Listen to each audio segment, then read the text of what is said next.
नमस्कार दोस्तों, plus point के यूट्यूब के वीडियोस में आपका स्वागत है। दोस्तों, मेरा नाम है निकेत शाह। दोस्तों, आज के इस लेक्चर में हम लोग सीखने वाले बहुत ही इंपॉर्टेंट चीज़ को, जिसमें डिफरेंस समझेंगे एक मैकेनिकल रिले और एसएसआर रिले के बीच में। एसएसआर का मतलब होता है सॉलिड स्टेट रिले के बीच में मेजर डिफरेंस हम लोग देखेंगे। साथ ही साथ इस लेक्चर में हम लोग ये भी देखने की कोशिश करेंगे कि ये दोनों का प्रयोग कहाँ पे हम लोग करें, ताकि हमें आसानी पड़े इसको यूज़ करना और हमारे जो प्रॉब्लम्स, आने वाले प्रॉब्लम्स को हम लोग रोक सके। सो ये काफ़ी इंपॉर्टेंट वीडियो होने वाला है। याद रखिएगा, वीडियो अगर पसंद आएगा तो अपने दोस्तों के साथ में शेयर करना बिल्कुल मत भूलिए। अगर आप नए हैं चैनल के ऊपर तो सब्सक्राइब का बटन दबा के बेल का आइकॉन दबा दीजिए, ताकि मेरे जो भी नए वीडियोज़ आएगा उसका नोटिफिकेशन आपको जल्द से जल्द मिल जाए। तो चलिए शुरुआत करते हैं आज के वीडियो की। सबसे पहले तो रिले का इस्तेमाल, चाहे वो एसएसआर रहे या हमारे जो मैकेनिकल रिले रहे, उसका इस्तेमाल खास करके हम लोग पीएलसीज या जो रिले सर्किट मॉड्यूल्स रहते हैं वहाँ पे आमतौर पे हम लोग यूज़ करते हैं। अगर छोटी मोटी इंडस्ट्री है तो हम लोग आरएलसी यूज़ करते हैं, रिले लॉजिक कंट्रोल। और अगर थोड़ी बड़ी इंडस्ट्री है जहाँ पे लॉजिक ज़्यादा लगते हैं, वहाँ पे हम लोग ज़्यादातर पीएलसी का प्रयोग करते हैं। ये पीएलसी है और ये आरएलसी है, डिफरेंस आपको सामने नज़र आ रहा है। ठीक है, तो चलिए यहाँ पे हम लोग ज़्यादातर जो है रिले का प्रयोग करते हैं। अभी बात करते हैं मैकेनिकल रिले। तो मैकेनिकल रिले का इस्तेमाल, मतलब मैकेनिकल रिले होता क्या है? सबसे पहले तो उसमें कुछ मैकेनिकल हिलने डुलने वाले कुछ कंपोनेंट रहते हैं। खास करके आप देख सकते हैं ये कॉइल है जो हिल नहीं सकती, लेकिन ये कॉइल है जो मैग्नेटाइज होती है। और यहाँ पे हिलने डुलने के लिए आपको ये कॉन्टैक्टर्स नज़र आ रहे हैं, इसके जो कॉन्टैक्ट्स नज़र आ रहा है ना, ये है। तो ये जो है ना, ये क्या करता है, जैसे यहाँ पे एक मैग्नेटिक, यहाँ पे पावर सप्लाई देते हैं, मैग्नेटिक फॉर्म रेडी करता है। और ये जो आपको कॉन्टेक्टर दिखाई दे रहा है वो पहले ये साइड में दिशा में रहेगा, फिर जैसे यहाँ पे पावर मिलेगा वो इस दिशा में आ जाएगा, यानी कि हिलने डुलने वाले कंपोनेंट रहते हैं। मैं दिखा दो, देखो प्रैक्टिकली इस तरीके से। जैसे ही मैं कॉइल को पावर सप्लाई देता हूँ, ये कॉइल एनर्जाइज होती है, तो ये चुंबक की तरह ये नीचे अट्रैक्ट करती है।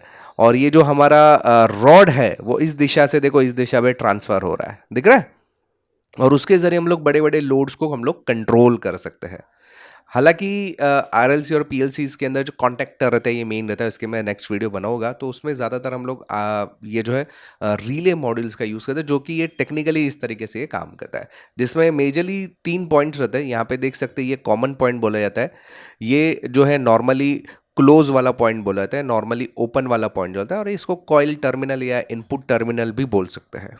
यही अगर मैं बात करूं एसएसआर रिले के बारे में, सॉलिड स्टेट रिले, यानी कि इसमें कोई हिलने डुलने वाले कंपोनेंट नहीं है। अगर आप देखना चाहते हो तो दिखने में आपको इस टाइप में नजर आएगा, आप देख सकते हैं इसमें कोई हिलने डुलने वाले कंपोनेंट नहीं। इसमें भी अलग अलग टाइप से वो बाद में डिस्कस करता हूँ। लेकिन इसका वर्किंग की अगर मैं बात करूँ तो ये जैसे ही यहाँ पे इनपुट टर्मिनल पे हम लोग सप्लाई देते हैं, अंदर एक आइसोलेटिंग इन्फॉर्मेशन सर्किट रहता है या ऑप्टो कपलर रहता है, जिसके जरिए हम लोग बड़े बड़े अप्लायंसेस को कंट्रोल किया था। लेकिन इसमें देखो, आप देख सकते हैं कोई मूवमेंट वाले कंट्रोलर नहीं है। इसके अंदर कुछ इलेक्ट्रॉनिक कंपोनेंट्स का इस्तेमाल किया जाता है। अभी इलेक्ट्रॉनिक कंपोनेंट कौन से रहते हैं इसके अंदर? जैसे मैंने सबसे पहले तो बताया कि ऑप्टो कपलर से भी इस्तेमाल किया जाता है, या ट्रांजिस्टर बेस रहता है, या ट्रायक का बेस रहता है। देखिए ट्रायक बेस्ड है ये। वैसे ही मॉसफेट बेस भी आता है, ये मॉसफेट बेस है, ये ट्रांजिस्टर है, मॉसफेट है, यहाँ पे ट्रायक है।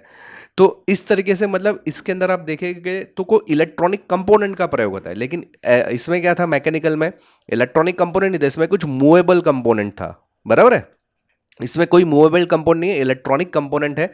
तो जाहिर सी बात है कि हमारे लिए ज़्यादा आसान पड़ेगा।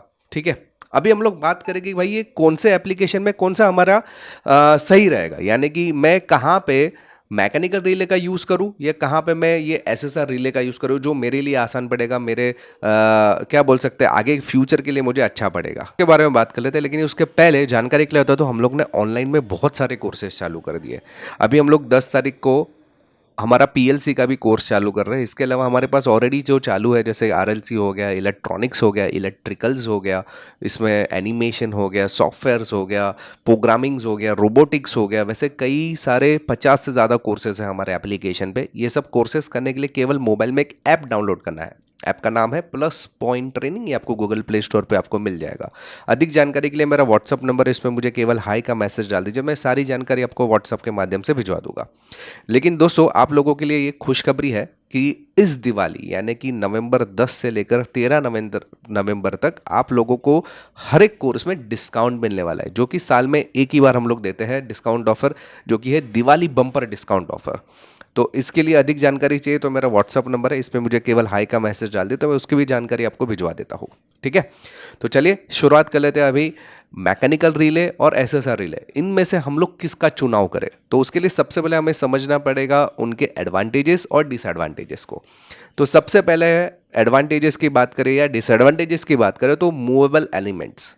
मूवेबल एलिमेंट्स काफ़ी फ़र्क पड़ता है हमें जब भी कोई एप्लीकेशंस पे जब भी काम करवाना है। जैसे कि अभी मैकेनिकल रिले की बात करें, उसमें मूवेबल एलिमेंट्स है, तो कुछ जगह पे सही है मूवेबल एलिमेंट, क्योंकि मूवेबल करता है तो आवाज आता है टक टक टक टक करके, बराबर। जबकि एसएसआर में कोई मूवेबल एलिमेंट नहीं है तो आपको आवाज नहीं आएगा। जहां पे आपको साइलेंटली काम करना है आप एसएसआर यूज करें, थोड़ा सा भले महंगा पड़ेगा, लेकिन मूवेबल एलिमेंट अगर आपको चलता है कंपनी को थोड़ा सा आवाज खाट खाट करके, तो आपका रिले मॉड्यूल जो है मैकेनिकल रिले भी आप यूज कर सकते हो। तो मूवेबल एलिमेंट के हिसाब से आप उसको सिलेक्शन कर सकते हो कि आपको आवाज की क्राइटेरिया क्या है आपके पैनल्स के अंदर, उसके हिसाब से आप उसको सिलेक्ट कर सकते हो। दूसरा है स्पीड। कभी कभी क्या होता है, इनपुट इतना तेज रहता है ना कि मैकेनिकल रिले उसको हैंडल नहीं कर सकता। जैसे कि मैकेनिकल रिले की अगर स्पीड, यानी कि यहाँ पे जब भी मैं पावर सप्लाई देता हूँ कॉइल के ऊपर, तो यहाँ से यहाँ टर्मिनल को शिफ्ट ऑन में लगभग 30 मिली सेकेंड्स का प्रयोग किया जाता है, जबकि वही काम अगर एसएसआर को दिया जाए तो 1 से 5 सेकेंड मिली सेकेंड्स के अंदर ही वो काम कर लेता है। तो बहुत ज़्यादा स्पीड होती है, बहुत ज़्यादा है ना, बहुत ज़्यादा स्पीड। अभी जैसे कि कुछ एप्लीकेशन है, कुछ कपड़े बनाने की फैक्ट्री है, वहाँ पे मुझे इनपुट इतने फटाफट से आते हैं, आउटपुट भी उतना फटाफट जनरेट होना चाहिए, तो उस जगह पे आप मैकेनिकल रिले फेल हो जाएगा। वहाँ पे आपको कंपलसरी एसएसआर रिले का ही आपको प्रयोग करना पड़ेगा। तो स्पीड एक मेजर क्राइटेरिया है आपको सिलेक्शन करने के लिए। मूवेबल एलिमेंट तो आवाज़ के ऊपर डिपेंड करता है, लेकिन जो स्पीड है वो काफ़ी इंपॉर्टेंट माना जाता है। इसके अलावा आर्किंग प्रॉब्लम, आर्किंग प्रॉब्लम का मतलब क्या होता है, जब भी हम लोग पावर सप्लाई देते हैं टर्मिनल के ऊपर, कॉइल के ऊपर, तो टर्मिनल शिफ्ट होता है एक जगह, तभी कभी कभी लोड ज़्यादा होता है ना, तो उसमें आर्क यानी कि एक क्या बोल सकते हो, आर्किंग यानी क्या, जो हम लोग वेल्डिंग करते हैं तो जो आग निकलता है ना वेल्डिंग के दर में, उसको आर्क बोलते हैं। तो वैसे कुछ जो है हमारे आर्किंग इसके अंदर से भी निकलते हैं, जिसकी वजह से उसको जो टर्मिनल रहता है ना वो जल्दी खराब हो जाता है। तो मैकेनिकल रिले का डिसएडवांटेज गिन सकते हैं कि इसके जो टर्मिनल है वो जल्दी खराब होता है अगर आपका लोड ज़्यादा है, उसमें आर्किंग का प्रॉब्लम आ रहा है तो। एसएसआर में ना आर्किंग को बचाने के लिए इनबिल्ट फीचर भी दिया जाता है, नबर सर्किट लगाई जाती है। इस नबर सर्किट करता क्या है कि अगर आपका ट्रिगरिंग हो रहा है और आर्किंग मतलब कुछ भी प्रॉब्लम आया, कुछ हैवी अलग से झटका आ गया, हैवी लोड आ गया, तो हमारा जो नंबर सर्किट रहता है उसको रोकने का काम करता है, जिसकी वजह से हमारा एसएसआर जो रहता है वो सेफ रहता है। ये ज़्यादातर एसएसआर में अवेलेबल है, लेकिन कुछ कुछ एसएसआर में अवेलेबल नहीं रहता है। जब भी आप परचेज करते हो तो एसएसआर को देखकर आपको परचेज करना पड़ता है। तो आर्किंग प्रॉब्लम के हिसाब से आपको इसको सिलेक्शन करना ज़रूरी है। इसके अलावा ऑपरेटिंग वोल्टेज, अभी ये आप एडवांटेज गिनो या डिसएडवांटेज गिनो कि हमारे जो मैकेनिकल रिले रहता है ना उसमें अलग अलग क्या बोलते हैं ऑपरेटिंग वोल्टेज है। अभी जैसे कि अगर मैं समझो mechanical operating voltage 24 volt DC का लेना चाहता हूँ, या 24 वोल्ट एसी सप्लाई का लेना चाहता हूँ, या 12 वोल्ट डीसी सप्लाई है, या 230 वोल्ट या 220 वोल्ट एसी पे चलने वाला है, तो इनपुट का जो सप्लाई है वो आप कितना देना चाहते हो, या आप उसके हिसाब से आपको सिलेक्शन करना पड़ता है। मान लो कि इनपुट में आ रहे हैं 12 वोल्ट और आपने 24 वोल्ट का रिले लगाया ना, तो ये ऑपरेट नहीं करेगा, ये फेल हो जाएगा उस समय। या कभी कभी ऐसा रहता है कि इनपुट में कम वोल्टेज आता है, कभी ज़्यादा आता है, कभी अचानक से कम आता है, कभी अचानक से ज़्यादा, तो ये आपके रिलेज जो है ना वहाँ पे काम नहीं कर पाएंगे। वहाँ पे आपको एसएसआर रिले का ही प्रयोग करना पड़ेगा। क्यों ऐसा? क्योंकि एसएसआर रिले में आप देखोगे तो इसका जो इनपुट है वो 3 से लेकर 32 वोल्ट डीसी पे काम करने वाला है, यानी कि 3 वोल्ट से 32 के बीच में कुछ भी आने दो ये काम करेगा। समझ में आ रही बात? जबकि इसमें ऐसा नहीं है, इसमें 24 वोल्ट तो मतलब 22 या 23 तो होना ही चाहिए तभी जाके ऑपरेट करेगा। 24 वोल्ट रहेगा तो परफेक्ट ऑपरेट करेगा।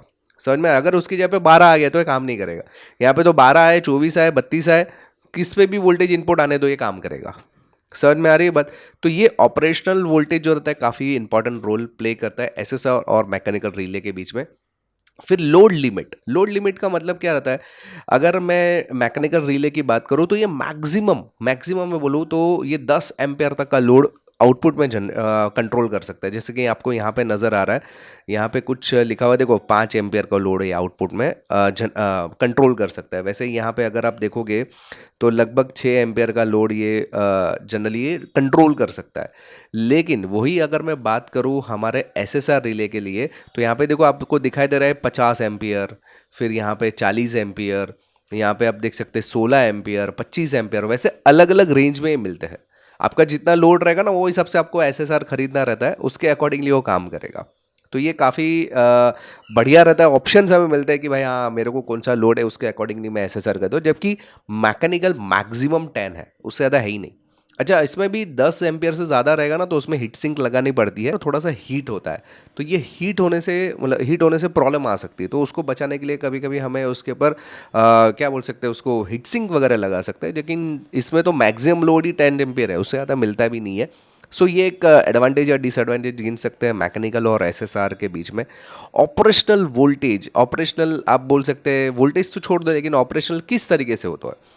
तो अगर मैं मैकेनिकल रिले की बात करूँ, ये डीसी टू एसी कंट्रोल कर सकता है। डीसी सप्लाई अगर आप इनपुट में दो एसी को कंट्रोल कर सकता है, या एसी सप्लाई इनपुट में दो एसी को कंट्रोल कर सकता है। जैसे कि आप यहाँ पे देख सकते हैं, ये जैसे मैंने बताया ये इनपुट जो है वो डीसी रहेगा, लेकिन आउटपुट 230 वोल्ट एसी को कंट्रोल करेगा। वैसे ये एसी सप्लाई वाला रिले, एसी इनपुट में दो एसी आउटपुट में लो, तो वैसे ही यहाँ पे डीसी टू एसी हो सकता है या एसी टू एसी हो सकता है। इसके अलावा दूसरा कोई ऑप्शन नहीं मिलता है आपको लोड ऑपरेशनल वोल्टेज के अंदर। लेकिन अगर एसएसआर रहेगा ना तो उसमें डिफरेंट अलग अलग टाइप के मिलते हैं, जैसे कि एसी टू डीसी, यानी एसी इनपुट रहेगा डीसी आउटपुट रहेगा तो भी कंट्रोल करेगा, डीसी इनपुट रहेगा एसी आउटपुट रहेगा तो भी कंट्रोल करेगा, एसी टू एसी यानी कि एसी इनपुट है एसी आउटपुट है तो भी कंट्रोल करेगा, डीसी टू डीसी यानी कि डीसी इनपुट है डीसी आउटपुट है तो भी कंट्रोल करेगा। और इसमें एसी टू डीसी तो है ही, लेकिन एसी टू डीसी में भी अलग अलग क्राइटेरिया आता है, मिक्स वाला भी आता है। तो इसमें बहुत सारे ऐसे ऑप्शंस हमें मिल जाते हैं, जबकि हमारा जो मैकेनिकल रिले है उसमें लोड ऑपरेशनल फिक्स रहता है, डीसी टू एसी या एसी टू एसी, बराबर है। लेकिन एसएसआर में हमें काफ़ी सारे ऑप्शंस मिलते हैं, जैसा हमारा समझो पैनल है उस हिसाब से हम लोग उसको परचेज कर सकते हैं।